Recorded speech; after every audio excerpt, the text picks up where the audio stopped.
Welcome to Matters Financial and Geopolitical from a Frontier. Thank you for stopping by. It's always appreciated. President Kenyatta is in Rwanda for a one-day state visit where he will address the 2019 Transform Africa Summit in Kigali.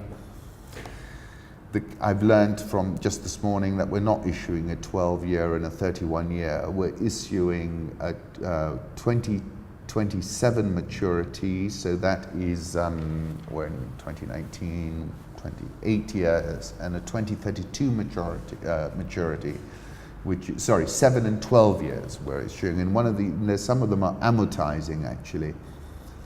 That's an interesting development. It's going to be very interesting to see what level this comes in at and how much it's oversubscribed. We'll know that by this evening.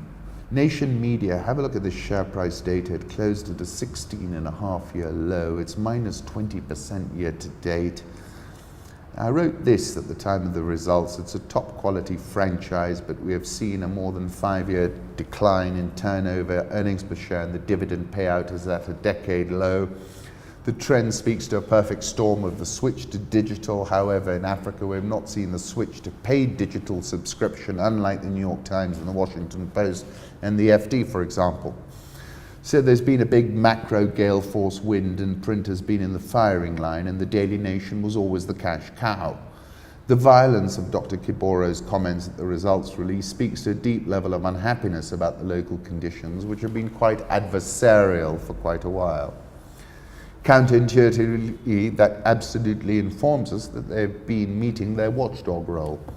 The share price has retreated dramatically over time, and at the time of the results, the valuation was $115 million.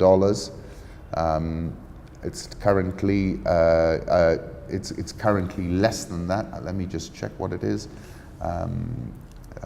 It's currently, let's have a look. Now it's $103 million, so you can see it's dropped. The dividend is the equivalent of 8.09%, which is in fact juicy.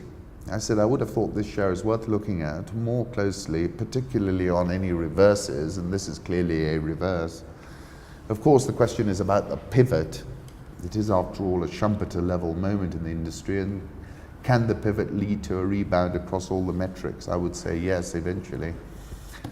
Nairobi All Shares plus 4.42%, trading on a P of 11.32, but has corrected about 9.5% in the last few sessions. KCB is investing 905 million shillings in Tanzania and Rwanda units, and that story, theme of having to shore up Tanzania has been a common theme, hasn't it?